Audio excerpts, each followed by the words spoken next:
திரைக்குறள் நேயர்களுக்கு வணக்கம். இன்று நம்மோடு ஊடகவியலாளர் சேகுவேரா அவர்கள் இணைந்திருக்கிறார்கள். நிறைய பேசுவோம் அவரோடு. வணக்கம். வணக்கம். வணக்கம். நடிகர் விஜய் அவருடைய கட்சி சந்திக்கக்கூடிய முதல் தேர்தல். அதற்கு முன்னாலே நிறைய வம்புகளை ஆதவ் அர்ஜுனா இழுத்து வச்சாரு, ஃபெலிக்ஸ் இழுத்து வச்சாரு. இப்போ இந்த தேர்தல் களத்தில் விஜய்க்கு எதிராக சூப்பர் ஸ்டார் ரஜினிகாந்தனுடைய ரசிகர்கள் களமாடுவாங்க அப்படிங்கிறது சமூக வலைதளங்கள்லாம் பேசுபொருளாக இருக்குது. அது மாதிரி அஜித்தினுடைய ரசிகர்கள் விஜய்க்கு எதிராக இந்த வேலைகளை செய்யலாம் அப்படிங்கிற தகவல்கள்லாம் பரவலாக ஓடிக்கொண்டிருக்கிறது. எப்படி பார்க்குறீங்க இதை? அப்படி நடக்கிறதுக்கான வாய்ப்பு இருக்கா? தோழர், ஒன்று என்னன்னா, சினிமாவிலேருந்து வர நடிகர் குறைந்தபட்சம் அரசியலுக்கு வரவர் குறைந்தபட்சம் கல அரசியலை தெரிஞ்சுக்கிட்டு வரணும். வரும்போது ஒரு பக்கபலமாக தான் ஐடியாலஜியில் இருக்க சில நடிகர்களையாவது திரட்டிட்டு வரணும். தனியாக வந்தார், சரி வாங்க அப்படின்னு பார்த்துட்டோம். வந்தவர் மற்ற நடிகர்களை விமர்சனம் பண்ணக்கூடாதுன்னு சொந்த கட்சி ஆளுங்கள்கிட்ட சொல்லி கொடுத்துருக்கோம். அதையும் செய்யலை. சினிமா போட்டி மாதிரியே அரசியலையும் நினைச்ச ஒரு ஆளுக்கால மட்டும்தான் இது அமைதியா இருக்க முடியும். அப்படிதான் இருந்தாலும் நினைச்சிருக்காரு. சினிமால என்ன எல்லாம் செஞ்சாரோ அதையே இங்க பிராக்டிஸ் பண்றோம். அவ்வளவுதான். ஒரு அல்ப புத்தி என்னன்னா, சினிமால இருக்கும்போது எப்படியே சூப்பர் ஸ்டார் ஆகணும். ஒரு அல்ப புத்தி, அவ்வளவுதான். காக்கா கழுகு எவ்வளவு மேல போனாலும் சாப்பிட கீழே தானே வரணும் அப்படின்னு ரஜினியை உரண்டை இழுக்கிறது. பெரிய சட்டையை நான் போட்டு பார்க்க கூடாதான்னு ரஜினிகாந்த் பேசுனதை டீகோட் பண்ணி பேசுறது. அப்படின்னா என்ன, நம்மளோட ஒரு பெரிய ஆள் அடிச்சிட்டோம்னா நம்ம அவருக்கு ஈக்குவல் ஆயிருவோன்ற ஒரு அல்ப ஆசை தான் விஜய்க்கு. வேற எந்த ஆசையும். அவருடைய மேனரிசம் எல்லாம் இவர் நிறைய கையாண்டு இருக்கிறாரு. ஆமா ஆமா. பல பாடல்கள்ல நான் சூப்பர் ஸ்டார், அண்ணாமலை தம்பின்னு ஆட வந்தேன்டா அப்படின்னு பல பாடல்லாம் நிறைய டீகோட் பண்ணியிருக்காரு. எப்படியாவது சூப்பர் ஸ்டார் ஆகணும்ன்ற வெறி எல்லா நடிகர்களுக்குமே இருக்கு. அஜித் சொல்லியிருக்காரு, சிம்பு, நிறைய பேர் சொல்லிருக்காங்க. ஆனா அவங்கெல்லாம் பெருசா இந்த மாதிரி ஓப்பனா போட்டி போட்டுலாம் வரதில்லை. இப்ப எல்லாருக்குமே ஒரு போட்டி, அந்த மதிப்பை கொடுத்து எல்லாருக்குமே ஒரு போட்டி இருக்கும். ஒரு அலுவலகத்துல வேலை செய்யறோம்னா எப்படியாவது மேனேஜர் ஆகணும், ஓனர் ஆகணும் அப்படின்ற வளரணுன்ற எண்ணம் இருக்கு. ஆனா அந்த எண்ணம் எப்படி இருக்கும்னா, இங்க கத்துக்கிட்டு அங்க போய் வேலை செய்யணும், அங்க உட்காரணும், அப்படி இருக்கணும். ஆனா இங்க இருந்து அவனை காலி பண்ணி அங்க போக கூடாது. அந்த எண்ணம் இவர்கிட்ட இருக்கு. அந்த எண்ணம் இவர்கிட்ட இருக்கு. இது தெளிவா அப்படியே இதே மாதிரி 2 வாட்டி ரஜினி பேசினதை டீகோட் பண்ணி உரண்டை இழுத்து விட்டாரு. அது ஒரு பெரிய பிரச்சனையாச்சு. அதுக்கு மறுப்பு கூட தெரிவிக்கல. ரஜினிகாந்த் பொதுவா யாருடைய வம்பு தும்புக்கும் போக மாட்டாரு. ரொம்ப அமைதியா விரும்புவார். ரொம்ப சைலண்டா இருப்பாரு. யாராவது ஏதாவது பேசினாங்கன்னா, அப்படியா விஜய் தெரியல, எனக்கு தெரியல, இருக்கட்டும், ஓகே ஃபைன், ஓகே, அப்படியா, சாரி அப்படின்னு போயிடுவாரு. அவர் ரொம்ப எளிமையான, எளிமை மீன்ஸ் மன அளவுல எளிமையான, எல்லாத்தையும் பழகக்கூடிய ஒரு ஆளு. அப்படிதான் இருப்பார். பிறகு இவ்வளவு சாதாரணமாக எளிமையாக மக்கள் அணுகக்கூடிய ஒரு நபராக இருக்கக்கூடியவர் அவர் தான். இப்படிதான் அவர். இத்தனைக்கும் அவர் பேன் இந்தியா மட்டும் இல்ல, வேர்ல்டு லெவல்ல ஒரு பெரிய ஃபேமஸான ஆளு. நீ தமிழ்நாட்டை தாண்டி ஒரு படம் கூட நடிச்சது இல்லை. நீ யாரோட மோதுற? தமிழ்நாட்டை தாண்டி ஏதாவது ஒரு படம் நீ நடிச்சிருக்கியா? அவர் பாலிவுட்ல நடிச்சு, ஆந்திராவில் நடிச்சு, கேரளாவில் நடிச்சு, ஹாலிவுட் ரேஞ்சுக்கு நடிச்சிட்டாரு. நீ இங்க இருக்க தனுஷ் கூட ஹாலிவுட் ரேஞ்சுக்கு போயிட்டாரு, பாலிவுட் ரேஞ்சுக்கு போயிட்டாரு. நீ இன்னும் குண்டு சட்டிக்குள்ளேயே குதிரை ஓட்டிக்கிட்டு இருக்கிற. விக்ரமும் பாலிவுட் போயிட்டாரு. நீ இன்னும் இங்கேதான் இருக்க, குண்டு சட்டில குதிரை. அவங்க எல்லாம் வேற முயற்சிகள் பண்ணி எடுக்கிறாங்க. திரைப்படத்துல கடைசி வரைக்கும் எந்த முயற்சியும் எடுக்க தெரியல, கதையை சூஸ் பண்ண தெரியல. கடைசி வரைக்கும் பஞ்சடேல கதையா பேசி பேசி பேசி வாழ்க்கையை பாதிக்கு எடுத்தது இவர் தான். இந்த லைனா ஒரு படமா எடுத்தாரு, பேரரசு இதுன்னு. அந்த மாதிரி எடுத்து உன்னை நாசமாக்கி குட்டிச்சோர் ஆக்கி விட்டாரு, பிற்போக்குவாதியாவே ஆக்கி விட்டாரு. அதுதான் சிறந்த திரைப்படங்கள்னு சொல்லி அவருடைய பட்டியலில் இருக்கும். பிற்போக்குவாதியாவே ஆக்கி விட்டாரு. இப்பதான் சின்ன சின்ன பசங்க உன் கூட ட்ரக்ஸை யூஸ் பண்ற மாதிரி யூஸ் பண்ணி அதை ஒழிக்கணும்னு சொல்லி தராங்க. அடுத்ததா உமன் ஹராஸ்மெண்ட்னா என்னன்னு உன்னை மாஸ்டர் படத்துல பேச வச்சிருக்காங்க. இப்படிலாம் பேச வைக்கிறது இப்ப இருக்க ஜென்ரேஷன் தான் உன்னை பேச வைக்குது. பழைய எபிசோடு நடிச்சு உன் மூலம் மழுங்கி போயிருச்சு.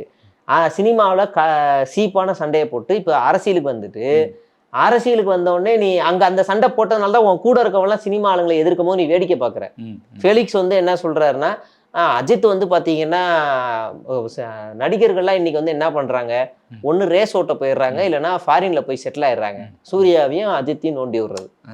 உனக்கு என்ன, அவங்க யாராவது பொதுமக்களை டிஸ்டர்ப் பண்றாங்களா? அவங்க பாட்டு ஒரு அழகான வாழ்க்கை, வருஷத்துக்கு ஒரு படம், நிம்மதியான வாழ்க்கை, அப்படியே அவங்க பாட்டுக்கு போறாங்க, யாரையும் டிஸ்டர்ப் பண்ணல. அவங்க பாட்டுக்கு போறாங்க. அவங்க எந்த ஒரு படம் எடுத்தா கூட சூர்யால ஒரு படம் எடுத்தாலும் சமூக நீதி பேசுற ஒரு படமா எடுத்து மக்கள்கிட்ட ஒரு பேசும் பொருள் ஆக்குறாரு. நீ இது வரைக்கும் ஏதாவது ஒரு சாதி மறுப்பு படம் எடுத்திருக்கியா? ஒரு மத மறுப்பு படம் எடுத்திருக்கியா? சமூக நீதி சார்ந்த ஏதாவது ஒரு படம் எடுத்திருக்கியா? தயவுசெய்து கத்திய சொல்லாதீங்க. அது அது அந்த லிஸ்ட்லயே வராது. அப்ப இந்த மாதிரி ஏதாவது ஒன்று எடுத்திருக்கியானா எதுவுமே இல்லை. அதனாலதான் இந்த ஆளு வந்து அஜித்தையும் விஜய் நோண்டுறாரு. ஆதவர்ஜுனா ரஜினியை நோண்டிட்டு பகிரங்கமா மன்னிப்பு கேட்கிறான் மேடையிலேயே. இப்படி ஒரு சாவாக்காரர் நம்ம பார்த்ததே இல்லை. சாவாக்கார் நீங்க எல்லாரும் சாவாக்கார் இன்னும் சாகலை. ஆதவர்ஜுனா உருவத்துல உயிரோட இருக்காரு. நீங்க திருமாவளவனை திட்டுவார், மன்னிப்பு கேட்பாரு. அப்புறம் அதுக்கு முன்னாடி யாரையோ ஒருத்தர் பொம்பளை திட்டு மன்னிப்பு கேட்டாரு. ஜென்சி கிட்ஸ் வீடியோ ஒன்று தூண்டி விட்டு உடனே டெலீட் பண்ணிட்டாரு. இப்படி பல இடங்கள்ல பேசக்கூடிய ஆதவர்ஜுனா தான் இப்போதைக்கு வாழ்ற சாவாக்கார். அப்ப இந்த ஒரு டுபாகூர் இழுத்து விட்டு 7.5 இழுத்து விட்டு அமைதியா இருக்காங்க. இப்ப இவங்க எல்லாம் இழுத்ததுல இந்த இந்த இஷ்யூ வருது. இங்க ஃபேக் ஐடிஸ் இஷ்யூ வருது. பேர் வந்து யாருன்னா, இந்த துப்பாக்கி படத்துல விஜயோட பேர் வந்து அவரோட பேர் தான். அவர் தான் இப்ப விஜயோட மேனேஜரா இருக்காரு, பர்சனல் மேனேஜரா இருக்காரு. அந்த பேர் கொண்டவர் என்ன பண்றாருன்னா, அந்த கத்தி படத்துல தான் உள்ள இல்ல அந்த அந்த அந்த துப்பாக்கி படத்துல தான் உள்ள வராரு. ஏஆர் முருகதாஸ் மூலியமா தான் அவர் விஜய்க்கு இன்ட்ரோ ஆகுறாரு. அதுல இருந்தா விஜய் கூடவே இருக்காரு. அப்புறமா தான் ஒரு வெப்சைட் ஆரம்பிக்கிறாரு, ஒரு லாபி பண்றாரு, ஒரு வார் ரூம் ஆரம்பிக்கிறாரு. விஜய்க்கு எதிராக யாரெல்லாம் செயல்படுறாங்களோ அவங்க எல்லாரையும் காலி பண்றது, ஒரு பெரிய மாஃபியா செட் பண்றது, எல்லா வேலையும் பண்றது. இப்ப அவங்க என்ன பண்ணிருக்காங்கன்னா, அஜித் பேர்ல ஒரு 50 ஐடி, ரஜினி பேர்ல ஒரு 50 ஐடி. அஜித் பேர்லனா நடிகர் அஜித் பேர்ல அஜித் டிபி வச்சு அஜித்தோட இது போட்டு அது அது அது அப்படியே ஃபுல்லா அந்த அதுலயே ஒரு 50 ஐடி. விஜய் ரஜினிகாந்த் பேர்ல ஒரு 50 ஐடி, கமல்ஹாசன் பேர்ல ஒரு 50 ஐடி. இப்ப இந்த ஐடி வந்து நான் ஒரு உதாரணத்துக்கு ஒண்ணு சொல்றேன். அது உங்களுக்கு அப்படியே அந்த விஜய் ரசிகர் அஜித் ரசிகர் பேசுற மாதிரியே இருக்கும். இல்ல ரஜினிகாந்த் வச்சுப்போம். ரஜினிகாந்த் ஐடி, ஒரு ரஜினிகாந்த் டிபி போட்ட ஒரு ஐடி.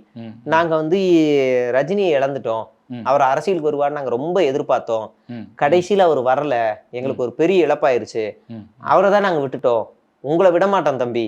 ஓ சரி சரி சரி. இப்ப எப்படி சிங்காதா? சாதாரணமா பாக்கணும், ரஜினி சீரியல்லாம் உள்ள போடுறாங்க போல, அப்ப நம்மளும் போட்டுடலாம். அப்ப விரும்புறாங்க. இந்த சில்லித்தனமான வேலையை பாக்குறாங்க. உண்மையிலேயே ரஜினி ரசிகர்கள்ல பல ஐடிகள் இருக்கு, பேர் கூட சொல்ல முடியும். அந்த ஐடிகள் எல்லாமே விஜய் தினமும் போட்டு துவைச்சு தொங்கட்டு போட்டுக்கிட்டு இருக்காங்க. அஜித் ரசிகர்ல ஒரு பையன் இருக்கான், த்ரெட்ஸ்ல ஒரு பெரிய பிடிஎஃப் ஒன்று ரிலீஸ் பண்றான். அவன் என்ன பண்றான்னா, அந்த நடிகைக்கும் விஜய்க்கும் எப்பையில இருந்து பழக்கம், இந்த அனுஷ்கா சர்மாவும் விராட் கோலியும் கப்பல் டிஷர்ட்ஸ் எல்லாம் போடுவாங்க. விராட் கோலி போட்ட டிஷர்ட்டை கொஞ்ச நாள் கழிச்சு இவங்க போடுவாங்க. அதே ஃபார்முலாவே இவங்க 2 பேரும் பண்ணிருக்காங்கன்னு எங்கெங்கயோ போட்டோ, இவன் எடுத்த போட்டோஸ் தான் அது வைரல் ஆச்சு. ஒரு PhD வந்து பண்ணிட்டான், பண்ணி போட்டா. எனக்கு சரியான ஷாக்கு, 8-10 வருஷமா இதே வேலையாவே வளைஞ்சிருக்கானே அப்படின்னு. அவன் போட்டு கிழிச்சு போட்டு விட்டான், அதுதான் வைரல் ஆகுது. அப்ப அஜித் ரசிகர் எவனும் இவனுக்கு சப்போர்ட் எல்லாம் பண்ணல, போட்டு துவைச்சு எடுக்கிறாங்க.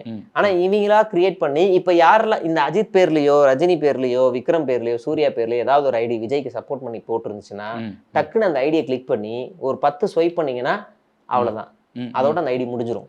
அப்பனா 10 நாளுக்குள்ளதான் அந்த ஐடி கிரியேட் ஆயிருக்குன்னு அர்த்தம். ஓ சரி, 10 நாளுக்குள்ளதான் இருக்கும், அதுக்கப்புறம் போஸ்டே இருக்காது. அப்படி மேலே இருந்துச்சுன்னா அது விஜய்க்கான ஃபேவரான போஸ்டா இருக்கும். ஓ சரி. அப்ப இப்போ இதுக்கு வேண்டி ஆரம்பிச்சு அந்த வேலைகளை செய்யறதுக்கு வேண்டி நடத்திட்டு இப்போதைக்கு கிரியேட் பண்ணி இந்த மாதிரி பண்ணுவோம் அப்படின்னு மாவட்ட வாரியா ஒரு எல்லாருக்குமே ஒரு கால்ஃபேராவே கொடுத்துருக்காங்க. இதெல்லாம் பண்ணுங்க, ஸ்டார்ட் பண்ணுங்க, இதெல்லாம் பண்ணுங்க அப்படின்னு ரசிகர்களா, அதாவது ஒரு ஹீரோட ஃபேன் பேஸா இருக்கிறவங்க எல்லாரும் விஜய் ஆதரிக்கிற மாதிரி ஒரு நரேட்டிவ் செட் பண்றது.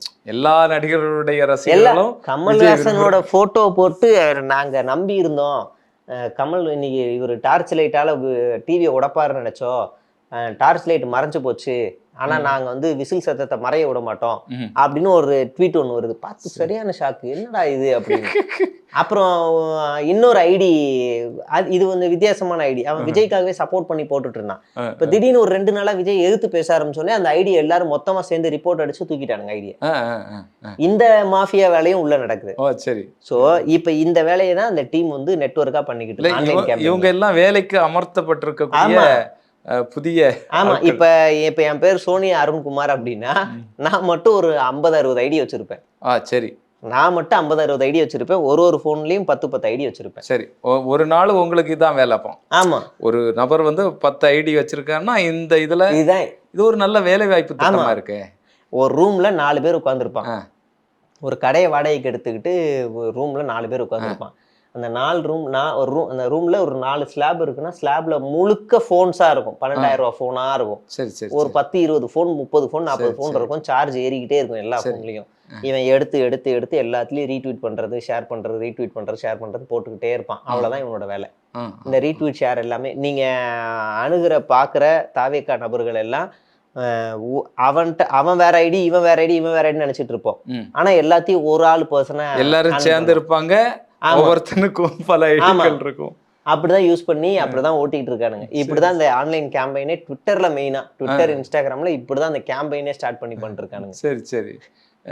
இது ரொம்ப வினோதமா இருக்கு. சினிமால இப்படிதானே நிறைய பண்ணிட்டு இருக்காங்கன்னு சொல்லி புகார்கள் வந்து ஆமா, சினிமா ஒவ்வொரு நடிகர்களும் வந்து மற்றவங்களுக்கு எதிராக யார் இருக்காங்கன்னு நினைக்கிறாங்களோ அவங்களுடைய திரைப்படங்கள் வரும்போது அவங்கள அடிக்கிறதுக்கு, குறிப்பாக வந்து விஜயும் இந்த வேலைகளை வந்து நிறையவே பண்ணிட்டு இருந்தாரு அப்படின்னு. இது காலங்காலமா நடந்துகிட்டே தான் இருக்கு. இது சினிமா வரைக்கும் இருக்காத, சினிமாவிலே இந்த பிரச்சனை இருக்கிற வரைக்கும் யாருக்கும் பெரிய பாதிப்பு ஏற்படுத்தல. ஆனா இது அரசியலுக்குள்ள வந்து இந்த சீப்பான ஒரு கேம்பெயினை பண்ணும்போது ஒரு பெரிய பாதிப்பை ஏற்படுத்தும். இதை அவனுங்க திட்டமிட்டு ஒரு ஆர்கனைஸ்டா இந்த கிரைமை பண்றானுங்க. திட்டமிட்டு பண்றானுங்க எல்லாத்தையும். இல்லை, இது சாதாரண மக்களுக்கு இது தெரியறதுக்கான வாய்ப்பு இல்லைல்ல. இப்ப நுட்பமாக உங்களை மாதிரி பார்க்கக்கூடிய கொஞ்சம் பேர் தெரியும். இப்ப இதை மாத்தணும்னா ஒண்ணும் இல்ல, முக்கியமான நடிகர்கள் அஜித், சூர்யா, ரஜினிகாந்த், கமல்ஹாசன் அரசியலுக்கு வந்துட்டாரு. 3 பேருமே என்ன செய்யணும்னா, இந்த தேர்தலில் நாங்கள் யாருக்கும் ஆதரவு இல்லை.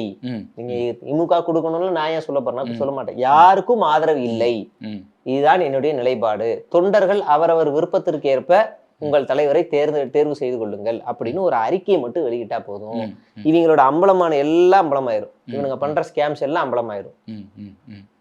பட்டு நம்ம ஈஸியா கண்டுபிடிச்சிடலாம். உன் தலைவனே சொல்லிட்டான் உனக்கு என்ன இங்க வேலை போ அப்படின்னு கண்டுபிடிச்சிடலாம். அதாவது விஜய் அவர்கள் களத்தில் வந்து மக்களுக்காக பேச மாட்டார். இங்கே என்ன அரசியல் நடந்துட்டுருக்கு, மக்களுடைய பிரச்சனை என்ன, அதை எதிர்த்து கேள்வி கேட்க மாட்டார், போராட மாட்டார். ஆனால் சோசியல் மீடியாவில் மட்டும் விஜய் வரணும், விஜய் முதல்வராகணும், 2026 அவருடைய கையில் தான் இருக்குது, நம்மளையெல்லாம் காப்பாற்ற போகிறது அவர் தான். தெருமனை கூட்டத்திலே அப்படிதான் பேசுகிறாங்க. தெருமனை கூட்டத்திலே உங்கள் எல்லாருக்கும் விஜயை பார்க்கணுமா? ஆமாம். உங்க எல்லாரும் விஜய்கிட்ட பேசணுமா, போட்டோ எடுக்கணுமா? ஆமா. அப்ப அவர் முதலமைச்சராக்குங்க வருவார். ஓ, அவர்கிட்ட செல்ஃபி எடுக்கணும்னா அவர் முதலமைச்சர் ஆக்கணும். அப்பனாதான் அவர் வருவார். யாரு இதை பேசுறது? யாரு? சுப்ரீம் கோர்ட் லாயரா இருக்கிற சத்தியமூர்த்திங்கிற தாவேகா நிர்வாகி. அந்த ஆள் அப்படிதான் பேசுறாரு. அறிவில்லாதனமா பேசுறாரு. ஏன்னா நல்லா கான்ஸ்டியூஷன் படிச்சாருன்னா இல்ல கான்ஸ்டியூஷன் பேரை மட்டும் படிச்சுட்டு வந்தானு தெரியல. இது நல்லா இருக்கேன். இது எப்படி யோசிக்கிறாங்க? அதாவது விஜய் அவர்கள் திரைப்படத்தில் இருந்தார், ஒரு பெரிய நடிகராக இருந்தார், மக்கள் பின்தொடர்றாங்க, அது வேற ஒரு ரசிகர்கள் மட்டத்தில். ஆனால் ஒரு அரசியலுக்கு வந்த பிறகும் அந்த முகத்தை காட்டி மட்டும் வந்து ஓட்டை வாங்கிட்டா போதும் அப்படின்னு நினைக்கிறது எந்த மாதிரியான மனநிலை அப்படிங்கிறது? இது எம்ஜிஆர் ஃபார்முலா தான். எம்ஜிஆர் ஒரு இடத்துல இந்த சத்யராஜ் கூட அதை ட்ரோல் பண்ணியிருப்பாரு. சோடாவை குடிச்சிட்டு பாதியை வச்ச உடனே சோடாவே எனக்கு எனக்கு எனக்கு எனக்கு எனக்கு நாங்கள் இருக்க கூட்டெல்லாம் அடிச்சுக்கும், எல்லாருக்கும் சோடா தரேன் கவலைப்படாத, அந்த அண்டாவை எடுத்துட்டு நீங்க வை, சோடா ஊத்து அப்படின்னோடனே ஊத்தி எல்லாம் அண்டா ஃபுல்லா சோடா ஊத்துனோன்னு எல்லாரும் அதை போய் குடிச்சுக்குவாங்க. அந்த ஃபார்முலா தான் விஜயும். விஜய் குடிச்சிட்டு வச்ச ஒரு எச்சி டம்ளரை 10,000 ரூபாய்க்கு புசியானந்து விற்கிறாரு மாவட்ட செயலாளர்கிட்ட. இது உண்மையா? இது உண்மை. அவர் ஸ்டேஜ்லயே பேசியிருக்காரு. ஸ்டேஜ்லயே ஓப்பனாவே சொல்லிருக்காரு, என்கிட்ட ஒரு மாவட்ட செயலாளர் வந்தான், எனக்கு எதுவுமே வேணாம் தலைவர் குடிச்சிட்டு வந்த அந்த டம்ளரை மட்டும் எனக்கு கொடு, நான் 10,000 ரூபா தரேன்னு சொல்லி 10,000 ரூபா என்கிட்ட கொடுத்துட்டு அந்த டம்ளரை வாங்கிட்டு போனா அப்படின்னு ஓப்பன் மேடையில புசியானந்த் பேசுறாரு. எச்சி டம்ளரை 10,000 ரூபா கொடுத்து வாங்கிட்டு போற அளவுக்கு ஒரு கூட்டத்தை விஜய் வளர்த்து விட்டுருக்காரு. இப்போ விஜய் போடக்கூடிய சட்டை, பேண்ட், இன்னும் எக்ஸ்ட்ரா எல்லாம் போகும், பயங்கர ரேட்டுக்கு போகும். இந்த மைக்கேல் ஜாக்சன், அதுக்கு கதை உண்மையா என்னன்னு தெரியல. மைக்கேல் ஜாக்சன் ஒரு மும்பை வந்தாரு, அவர் ஆடும்போது ஒரு துளி வேர்வை வந்து ஒரு பொண்ணு மேல பட்டுருச்சு, அப்புறம் அந்த பொண்ணு குளிக்காமலே பல நாள் இருந்துச்சு அப்படின்லாம் கேள்விப்பட்டிருக்கேன். அந்த மாதிரிதான் இதுவும். விஜய் நான் பார்த்துட்டே போதும், அது வரைக்கும் கண்ணை மூடவே மாட்டேன், விஜய் நான் கண்ணுக்குள்ளேயே இருக்கணும், இப்படி சுத்துற கூட்டம் எல்லாம் நிறைய இருக்கு, நிறைய ஓடுது. நம்ம ஸ்டுடியோவுக்கு பின்னாலதான் மறைந்த நடிகை சில்க் சுமிதானோட உடல் அடக்கம் பண்ணப்பட்டிருக்கு. அப்படியா? ஆமா. அவங்க கடிச்சு வச்ச ஒரு ஆப்பிள் வந்து ஆயிரக்கணக்கான ரூபாய் அந்த காலத்துல விலை போனதாக. ஆமா, அப்படி ஒரு உண்மை செய்தி உண்டு. சரி. அதை வந்து நமக்கு நினைவூட்டுது இந்த சம்பவங்கள் எல்லாம். எத்தனை நாளைக்கு இது ஓடும் அப்படிங்கிறது தெரியல. நிச்சயமாக விஜய் அவர்கள் வந்து ஒரு அரசியல்வாதியாக பரிணமிக்கணும், மக்களுக்காக வேலை செய்யணும் அப்படிங்கிறது தான் நம்மளுடைய எதிர்பார்ப்பாக இருக்கு. வரக்கூடிய நாட்கள்ல அந்த அதிசயம் நடக்குமா வாய்ப்பு இல்லை அப்படிங்கிறத நம்ம பார்ப்போம், பொறுத்திருந்து தொடர்ந்து பேசுவோம். உங்களுடைய நேரத்திற்கும் கருத்திற்கும் நன்றி. ஓகே, நன்றி.